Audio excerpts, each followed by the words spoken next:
Hey guys, Basil and Wolf from Grayson Hobby, and today we're going to show you a radio-controlled paper airplane. That's made out of foam. So it's not a paper airplane. So this product right here is the foam Depron. If you're familiar with, if you ever bought meat from the grocery store, the little trays, the foam meat trays. comes in, the foam trays, the chicken. This is kind of the same material. So give you an idea. It's very thin. I think it's like 1 millimeter. Probably about 2 millimeter. 2 millimeter. Made by Jumper RC. With this video, we're going to go unbox it and show you what's all you get with it. Okay, so we actually have two fuselages here. It's not a two-piece fuselage or anything. It's actually a spare, which is really nice of them. So we got... Make sure you don't build it like this. Make sure you build it. Yeah, you actually have to unfold it, but we'll show you guys how to make it, or that. But basically, you got your foam plates. This is like your receiver mount, battery mount, the nose piece right here to strengthen it for impacts. You have one servo, two servos, and those have the control horns in there, I believe. Yep. Nope, control horns are in this package. So this is your servo horns, control horns, the carbon spar braces, the motor mount, etc. in there. You have the battery. That's really nice. It comes with a one cell 300 milliamp. Oh, nice little battery. Next we have is the sticker set. So basically everything on this plane is assembled with double-sided tape. So it comes with two fuselages worth of double-sided tape. So if you tear one up and you do go to the next fuselage, you still have tape for that. Don't use really hot glue because it'll make it really heavy. Yeah, no, use the double-sided tape. Yeah. It is enough to hold it together. It's actually really sticky stuff, so make sure you put it on right. This is the Velcro for the battery. So that was nice. And that actually came with the Velcro too. The motor, which does plug in, you'll see that right here. That's the motor that goes on the little motor mount and the prop. You got two props here. Both are spinning the same. They are the same direction, so you have one spare of the other one. So one flies off into the wood and you can't find it? Yeah, you have another one, which I don't think they're going to come off. No, These are your push rods. So your push rods have little spring-loaded clips that you put them on and adjust it through there, and they kind of clamp on and hold. Okay. And the last two things here, well, last three things, carbon spar. So that's the spar that goes across here. And the receiver. The receiver has speed control built in and then two servo ports. This is a D8 receiver, so it will not work with spektrum. It will not work with spektrum, guys. You need either a Jumper, RadioMaster, older FreeSky radio that supports D8, etc. Something that supports D8 protocol. If you don't know what D8 protocol is, you probably don't have it on your radio. So if you have a spektrum radio, it does not support this receiver. And why is that? Because it's not spektrum. Jumper makes the R8 radio, and therefore they don't want to make an R8 or a spektrum receiver. And the last thing that's actually pretty dang important is the manual for this guy. Not much to it. Wow, not much to it at all. Okay, so pretty much you go by a diagram here. I believe I actually found a little build thing online that had more directions. Yeah, from the manufacturer. It's not in English, but you can get the gist of it. But it's really pretty quick to put together. Biggest thing is with double-sided tape, it's kind of like measure twice, cut once. Just make sure you get everything together. I can't tell you. I screwed up. I will say I did screw up when I first put this one together. I just broke it. I literally just broke it. All right. So you're going to show us how to fix it. Okay. No touching.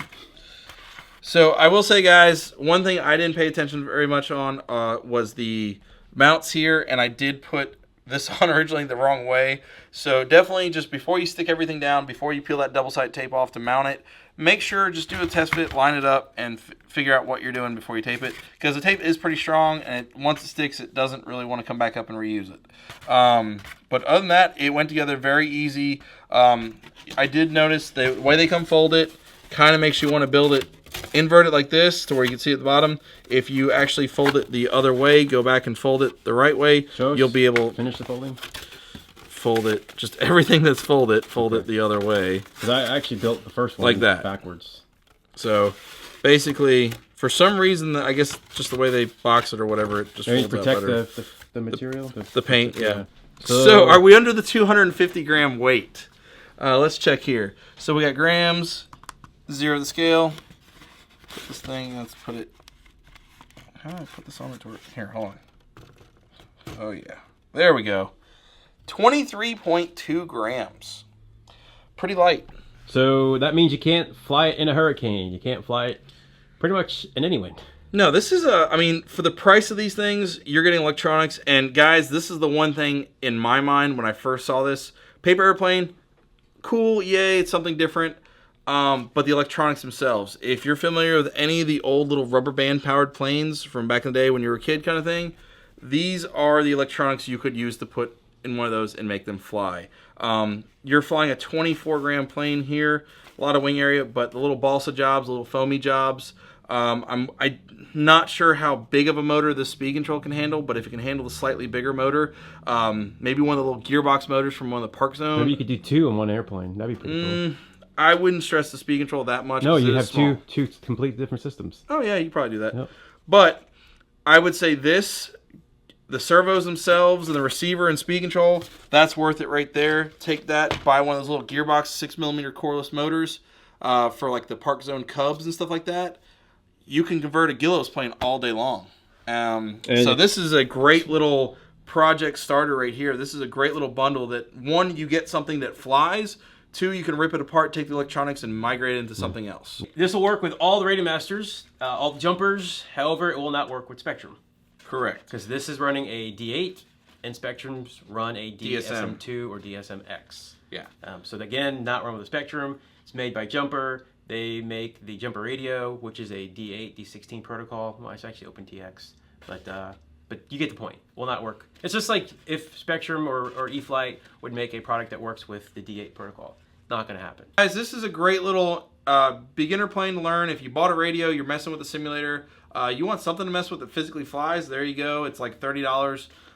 Really quick build. If you guys, if you're involved with any school projects, if you're working in the technology department, all that, STEM projects, we got a lot of people, a lot of schools inquiring about these for those. It's a great little plane. It's easy to build, no glue required, so you don't have to worry about your students sniffing glue, stuff like that. So, what school did you go to? No, I mean that's one of the things. The schools are like they're so limited now. And you don't even need a knife. You don't need any kind of sharp object. So these could be from really young kids who are doing this. So yeah, I mean this is one of those things you can younger children will still be able to build these, assemble them, and fly them. And the best thing, like Will mentioned earlier, once you smash and bash these foam airplanes, the world is endless of possibilities. Yeah, the electronics will carry over. That's the nice thing about it. This is just a beginner step for custom building RC and all that. So this is a great little project starter. So pick up 1, pick up 2, pick up cases. We have them all here, ready to ship out.